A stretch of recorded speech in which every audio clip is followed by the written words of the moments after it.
Hello everyone, welcome to my channel do to study.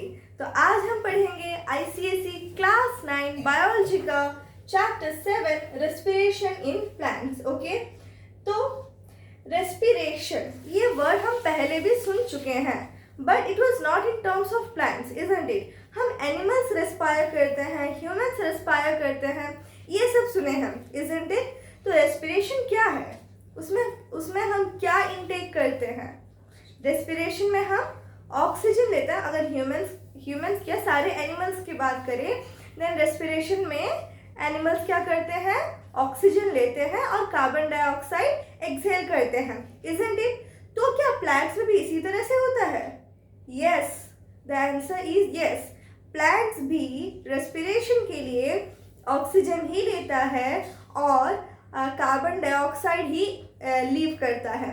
Understood. तो plants में भी respiration के टाइम में, रेस्पिरेशन प्रोसेस में प्लांट्स भी ऑक्सीजन लेता है और कार्बन डाइऑक्साइड लीव करता है। Okay, understood. तो ये रेस्पिरेशन होता क्या है? रेस्पिरेशन में ये जो ग्लूकोज मॉलिक्यूल है उसे ब्रेक डाउन करके उससे एनर्जी पाते हैं, इजंट इट। तो एनर्जी पाने का एक प्रोसेस है रेस्पिरेशन, अंडरस्टूड।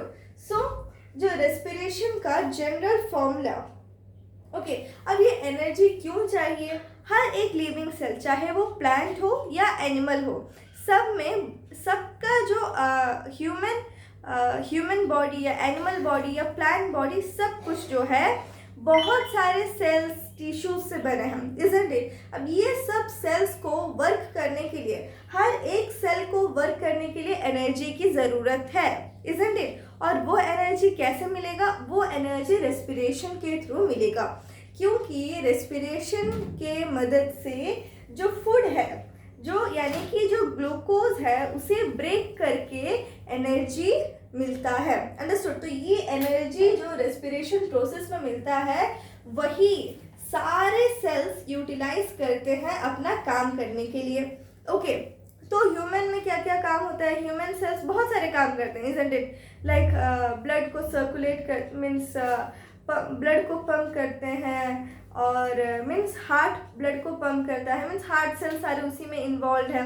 ऐसा हर एक सेल ह्यूमन बॉडी में मीन्स बहुत सारे डिफरेंट टाइप्स ऑफ वर्क्स में इन्वॉल्व होते हैं।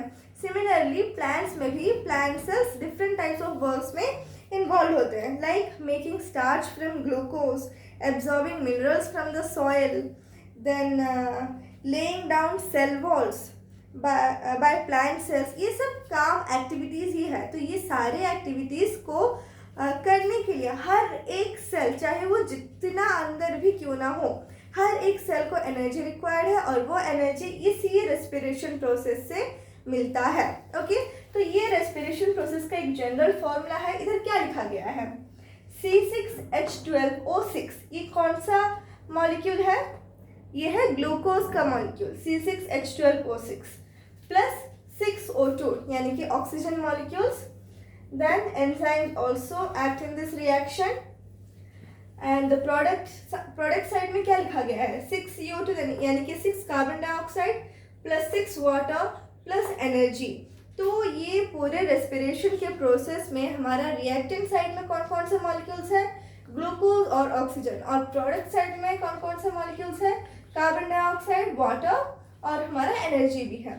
यानी कि रेस्पिरेशन प्रोसेस में ग्लूकोज का ब्रेक डाउन होता है in the presence of oxygen. जो ऑक्सीजन प्लांट्स रेस्पायर करते हैं, मीन्स प्लांट्स रेस्पिरेशन के प्रोसेस में लेते हैं। ओके, वही ऑक्सीजन यूज करके ये ग्लूकोज मॉलिक्यूल का ब्रेकडाउन होता है, और इधर कई सारे एंजाइम्स का भी प्रेजेंस रहता है ये ब्रेकडाउन प्रोसीजर के दौरान।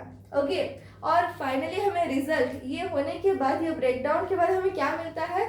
हमें कार्बन डाइऑक्साइड मिलता है जो प्लांट्स लीव आउट करते हैं, एंड वाटर मिलता है, एंड एनर्जी मिलता है। ओके, और यही एनर्जी को यूटिलाइज करके प्लांट्स अपना काम करते हैं। ओके, इतना आपको समझ में आ गया।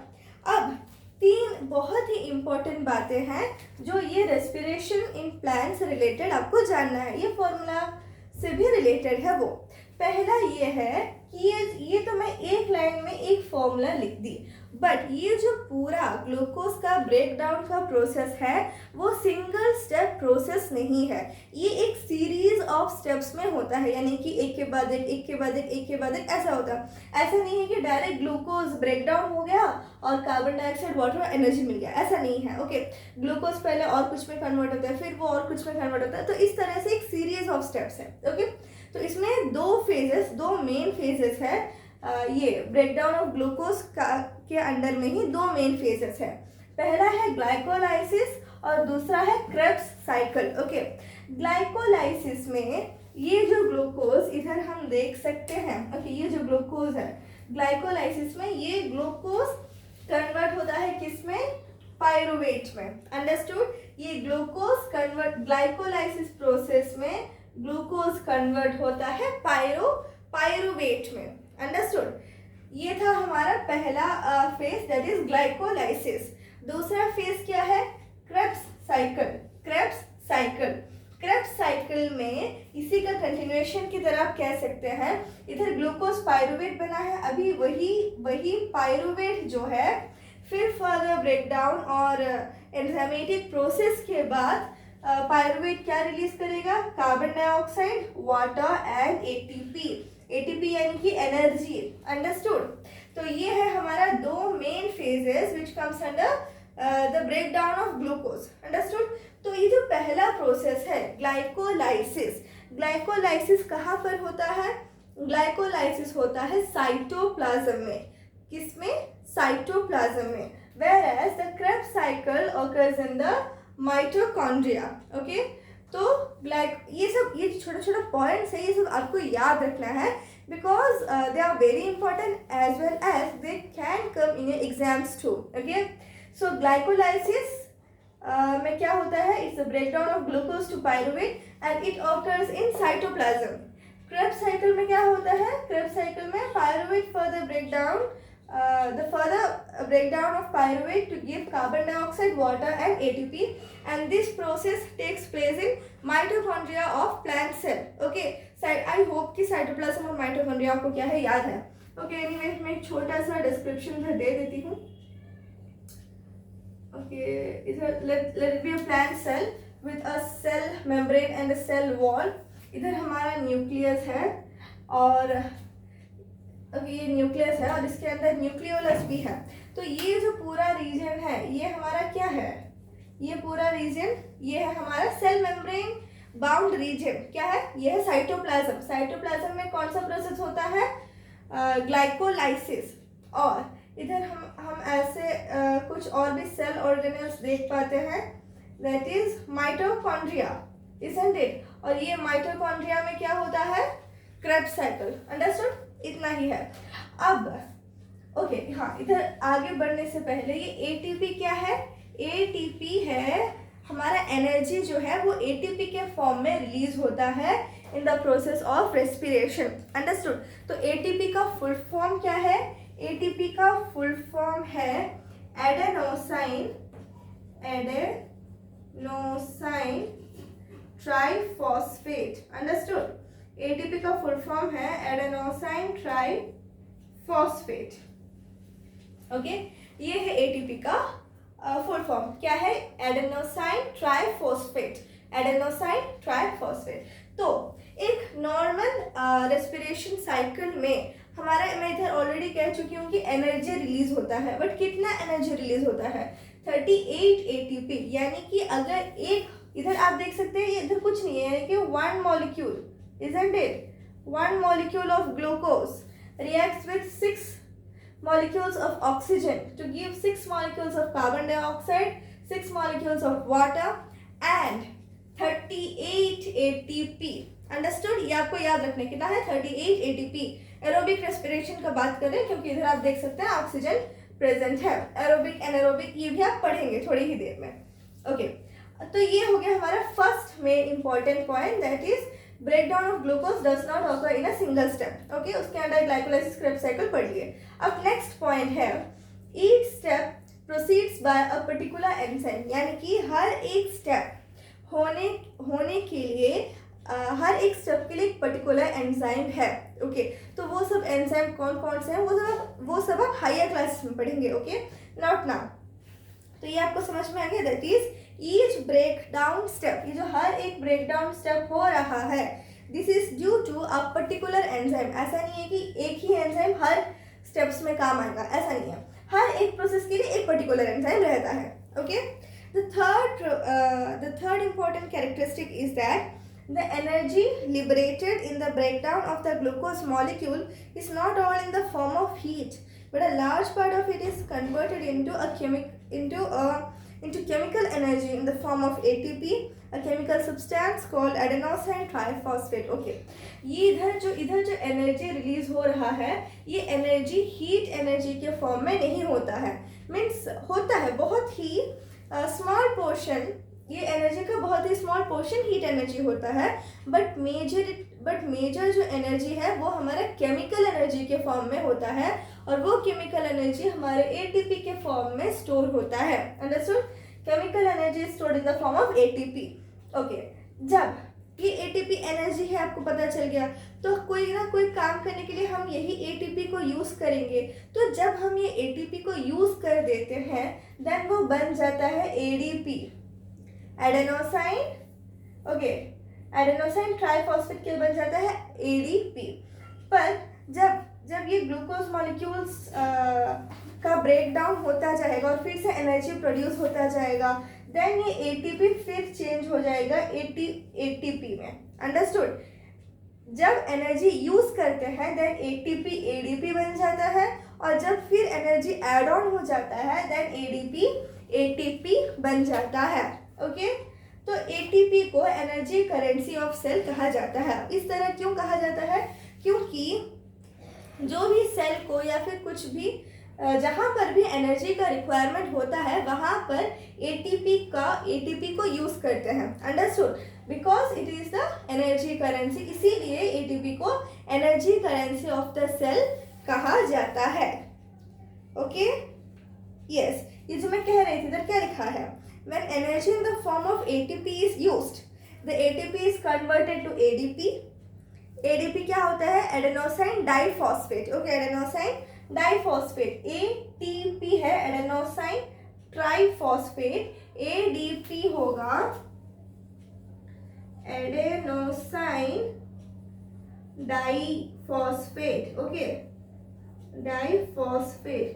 ये D है तो इधर डाई है, ओके, एडेनोसाइन डाइफॉस्फेट। ये सब फुल फॉर्म्स भी आप याद रखेंगे क्योंकि may be questions can come, okay.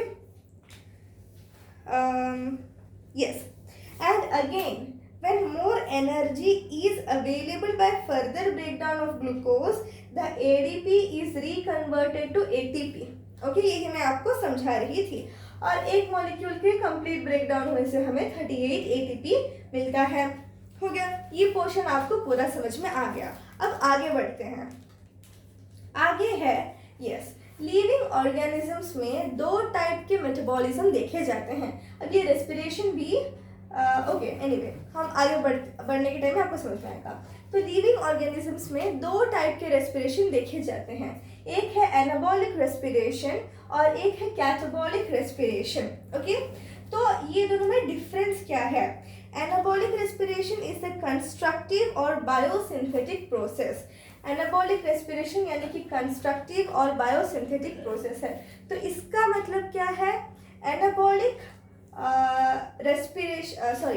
Anabolic metabolism में एनर्जी का कंजम्पशन होता है, ओके, एनर्जी का कंजम्पशन होता है। दूसरा क्या है? कैटाबॉलिक और destructive, that is it gives out energy. Respiration जो है वो एक कैटाबॉलिक मेटाबॉलिज्म है। क्यों? क्योंकि रेस्पिरेशन में एनर्जी रिलीज हो रहा है, इजंट इट? एनर्जी रिलीज हो रहा है, इसलिए वो कैटाबॉलिक है and it gives out energy. But anabolic में कंज्यूम होता है एनर्जी, कैटाबॉलिक में रिलीज होता है एनर्जी, जिसकी वजह से रेस्पिरेशन क्या है? कैटाबॉलिक है। अंडरस्टूड? अब ओके, तो ये इधर कंस्ट्रक्टिव और इधर डिस्ट्रक्टिव क्यों है? कैटाबॉलिक को डिस्ट्रक्टिव प्रोसेस इसलिए कहा जाता है क्योंकि कैटाबॉलिक प्रोसेस में इधर ग्लूकोज मॉलिक्यूल का ब्रेक डाउन हो रहा है ना, जस्ट उसी की वजह से कैटाबॉलिक को डिस्ट्रक्टिव प्रोसेस भी कहा जाता है। अंडरस्टूड? ये आपको क्लियर है? दैट इज एनाबॉलिक मेटाबॉलिज्म और कैटाबॉलिक मेटाबॉलिज्म क्या है. अगर क्वेश्चन आए which type of metabolism is respiration, then आप आंसर क्या लिखेंगे, respiration is a catabolic process. Okay, इतना आपको समझ में आ गया. नेक्स्ट है difference between respiration and burning. Respiration और बर्निंग के बीच में क्या डिफरेंस है. ओके, तो ये एक मीन्स एक जनरल वे में कहा जाता है कि बोथ रेस्पिरेशन और बर्निंग दोनों में ही, रेस्पिरेशन में क्या निकलता है, रेस्पिरेशन में कार्बन डाइऑक्साइड निकलता है, वाटर वेपर निकलता है, तो ठीक उसी तरह से और एनर्जी भी रिलीज होता है. ठीक उसी तरह से बर्निंग में भी कार्बन डाइऑक्साइड, वाटर और एनर्जी रिलीज होता है. तो फिर क्या रेस्पिरेशन और बर्निंग सेम है? The answer is a big no. Respiration और बर्निंग कभी सेम नहीं हो सकते. ओके, तो इसलिए हम देखेंगे ये जनरल नोशन को, नोशन जो गलत है उसे समझने के लिए हम अभी देखेंगे कि क्या डिफरेंस है रेस्पिरेशन और बर्निंग के बीच में. ओके, तो हम वन बाय वन देखते हैं. सी हम वन बाय वन जो भी डिफरेंसेस है वो पॉइंट्स को डिस्कस करेंगे. अंडरस्टूड. तो पहला क्वेश्चन है कि रेस्पिरेशन कहाँ पर देखा जाता है. रेस्पिरेशन ऑब्वियसली चाहे वो प्लांट बॉडी हो या एनिमल बॉडी हो, बॉडी के अंदर देखा जाता है. यानी कि बॉडी के अंदर मीन्स सेल में होता है. Isn't it? अभी मैं प्लांट्स का समझा रही थी. उधर रेस्पिरेशन दो प्रोसेस से, दो फेजेस में प्रोसीड कर रहा था. क्या था? ग्लाइकोलाइसिस और क्रेब्स साइकिल. ग्लाइकोलाइसिस साइटोप्लाज्म में, क्रेब्स साइकिल माइटोकॉन्ड्रिया में, और ये सब कहाँ पर है? सेल में है. Isn't it? तो रेस्पिरेशन क्या है? It's a cellular process. Understood. So respiration is a cellular process. पर क्या बर्निंग सेल्स के अंदर होता है? Obviously no. Isn't it? हम बाहर कुछ भी जलाते हैं, हम ड्राई लीव्स जलाते हैं, पेपर जलाते हैं, तो बाहर हो रहा है. सो it's a non cellular process. Understood? Non cellular process. अब नेक्स्ट है. ओके, तो इतना हमें समझ में आ गया कि सेलुलर प्रोसेस है. सेलुलर प्रोसेस है मतलब ये बॉडी के अंदर होता है. तो टेम्परेचर क्या रहता है रेस्पिरेशन के लिए? Respiration occurs eight body temperature. Isn't it? Respiration body temperature में होता है क्योंकि ये बॉडी के अंदर होता है.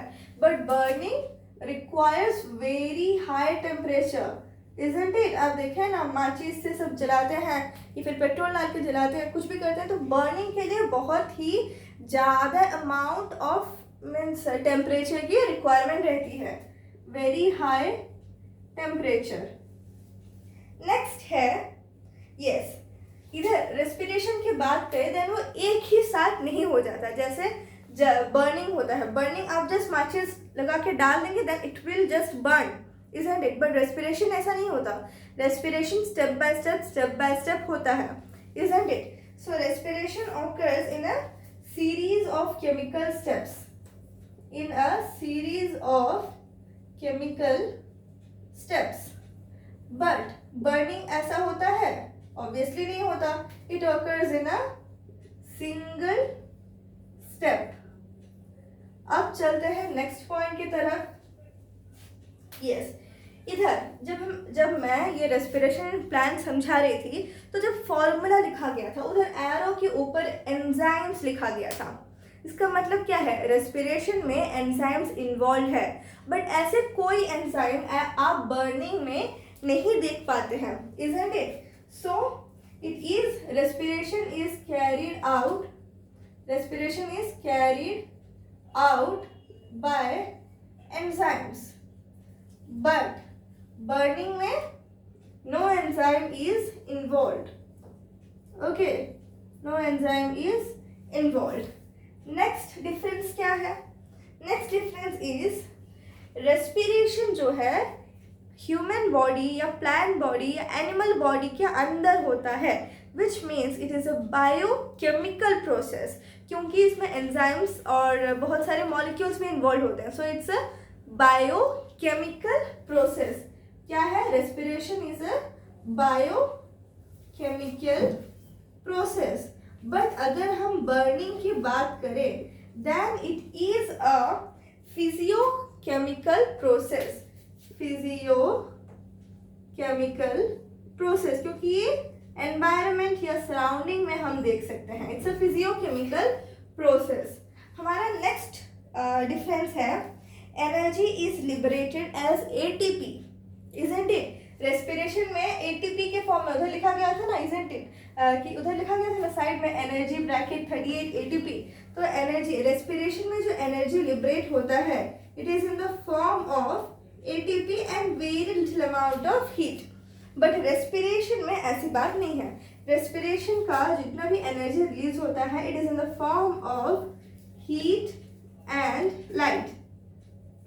आप देखे हैं कि विंटर सीजन में हम वो फायर प्लेस में वुड्स जलाते हैं ताकि हमें हीट मिले और लाइट भी मिलता है। तो जो एनर्जी है वो हीट और लाइट के फॉर्म में बर्निंग में रिलीज होता है। बट रेस्पिरेशन में it is in the form of ATP, यानी कि एनर्जी एटीपी के फॉर्म में रिलीज होता है जो हमारा सेल्स यूटिलाइज करता है वर्क करने के लिए। अब the last difference between respiration and burning is that no light energy is produced. आप कभी देखें कि आपकी बॉडी के अंदर से लाइट निकल रहा है क्योंकि रेस्पिरेशन चल रहा है? नेवर ना, क्योंकि ये रेस्पिरेशन प्रोसेस में लाइट एनर्जी नहीं प्रोड्यूस होता। No light energy is produced. But इधर आप बर्निंग के टाइम में देखें कि लाइट मिलता है, बर्निंग वुड्स अगर बर्न करेंगे देन लाइट होता है, इजंट इट? तो इसीलिए बर्निंग में लाइट एनर्जी इज प्रोड्यूस्ड। तो ये है, इतने सारे डिफरेंसेस है रेस्पिरेशन और बर्निंग के केस में। Okay, so with this we end today's video. Next video में हम जितना भी पोर्शन बाकी है उसे जितना हो सकता है वो वीडियो में कवर करेंगे। एनीवेज हम 1 बाय 1 वीडियो अपलोड करते जाएंगे और ये चैप्टर को डेफिनेटली कंप्लीट करेंगे। Okay, so till the next time keep studying and bye bye.